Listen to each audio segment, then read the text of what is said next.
ये अभी सदन में लाए हैं और ये लागू होने में हो सकता है कि 27 तक भी लागू नहीं हो या 28-29 तक भी लागू नहीं हो। इसलिए ये तो ठगने का ये चुनावी रणनीति उनकी है कि चुनाव के समय महिलाओं को आकर्षित करें कि जिस दल की सरकार ने, जिस दल के प्रधानमंत्री ने सदन में ये पेश किया है, उसी दल से विरोध का स्वर आ रहा है। राबड़ी देवी जी ने, ठीक है, राबड़ी जी भी ने इस विधेयक का विरोध नहीं किया है, समर्थन किया है, लेकिन उनका संशोधन है कि दलित महिलाओं को, बैकवर्ड क्लास के महिलाओं को, ओबीसी के महिलाओं को उसमें आरक्षण का प्रावधान होना चाहिए था।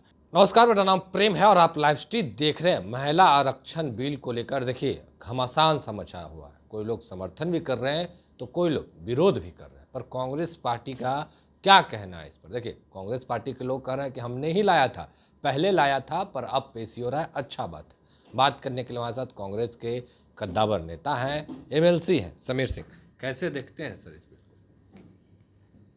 लोकसभा में इस बिल के लाने पर हम कांग्रेस की तरफ से बधाई देते हैं और इसका स्वागत करते हैं।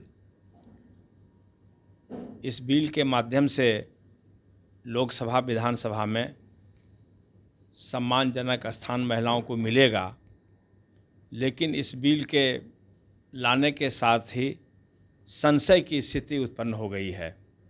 एक तरफ हम लोगों ने, हमारी नेता सोनिया गांधी जी ने सदन में स्वागत किया है। कांग्रेस पार्टी पूरे देश में इस बिल के प्रति उत्साहित है, क्योंकि इस बिल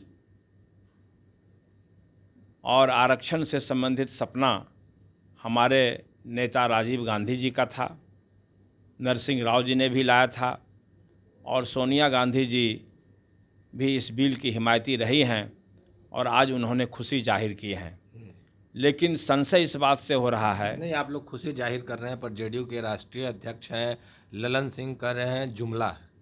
नहीं, जुमला इसलिए कह रहे हैं कि ये अभी सदन में लाए हैं और ये लागू होने में हो सकता है कि 27 तक भी लागू नहीं हो या 28-29 तक भी लागू नहीं हो। इसलिए ये तो ठगने का ये चुनावी रणनीति उनकी है कि चुनाव के समय महिलाओं को आकर्षित करें।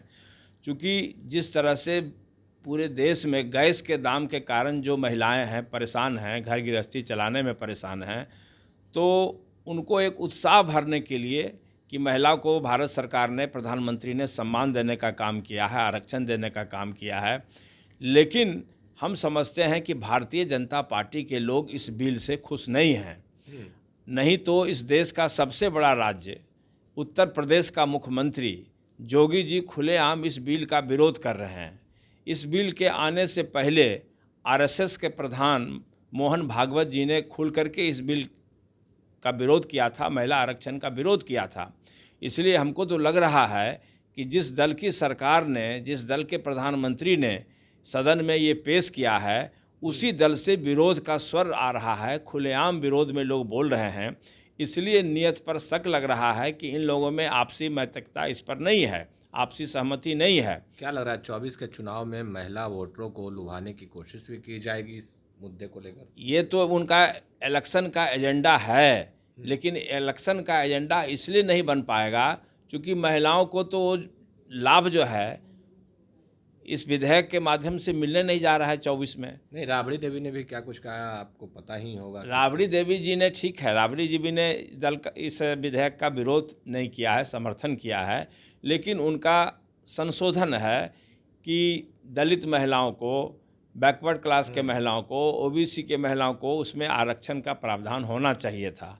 तो विरोध तो इंडिया के तरफ से किसी दल ने नहीं किया, नीतीश बाबू ने भी स्वागत किया है, लेकिन शंका सबके मन में है कि अगर बिल लाया गया है तो उसको लागू होने में देरी क्यों?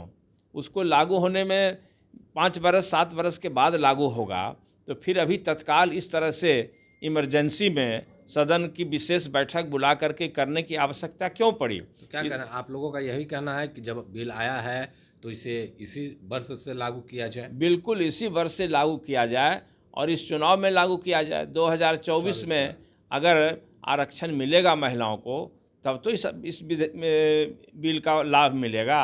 अगर हम 2025 के विधानसभा चुनाव में 33% विधानसभा में महिलाएं आ जाएंगी तब तो महिलाओं में खुशी होगी। तो महिलाओं को ये ठगने का ये ठीक लोग कह रहे हैं कि ये चुनावी जुमला एक फिर जो है सो उन्होंने स्टार्ट किया है लोकसभा चुनाव से पहले। इसीलिए महिलाएं और देश की जनता ये समझ रही है, इसलिए इसका जो राजनीतिक लाभ नहीं उठाया जा सकता है, क्योंकि ये तो मुद्दा कांग्रेस पार्टी का है, ये तो मुद्दा राजीव गांधी का है, ये तो मुद्दा नरसिंह राव का है, ये तो मुद्दा सोनिया गांधी का है और राहुल गांधी, सारे लोग, खड़गे साहब, हमारे सारे के सारे लोग जो है सो महिला को 33% आरक्षण देने के पक्ष में थे। और अब राजीव जी के ज़माने में ही महिलाओं को पंचायती राज व्यवस्था में आरक्षण देने का प्रावधान हुआ। अच्छा, एक सवाल हम आपसे करना चाहेंगे। जो राबड़ी देवी ने बयान दिया है, क्या आप लोग उस बयान के साथ हैं? राबड़ी देवी जी ने कोई गलत बयान नहीं दिया है। पिछड़ा अति पिछड़ा की बात वो कर रहे पिछड़े हैं। की राजनीति करती हैं प्रदेश में, हाँ। तो स्वाभाविक रूप से राष्ट्रीय जनता दल में पिछड़ों का समर्थन वो लेती हैं, दलितों का समर्थन लेती हैं। तो स्वाभाविक रूप से ऐसे भी जो इंडिया गठबंधन है वो दलितों के पक्ष में है, पिछड़ों के पक्ष में। आप पिछड़ो अति पिछड़ों की बात कीजिएगा, आप लोग भी मांग कीजिए। नहीं, हम लोग एकदम समर्थन में है। राबड़ी देवी जी ने कोई गलत नहीं कहा है। अच्छा। वो सही कहा है। इसमें संशोधन लाना चाहिए और उस संशोधन के साथ तुरंत लागू करना चाहिए, जितना जल्द से जल्द, जितना जल्द से हो, ताकि अगले चुनाव में जो निकट भविष्य में चुनाव हो उसमें लागू किया जाए, उसका फ़ायदा मिले। नहीं तो फिर नया जुमला चालू हो कहा जाएगा।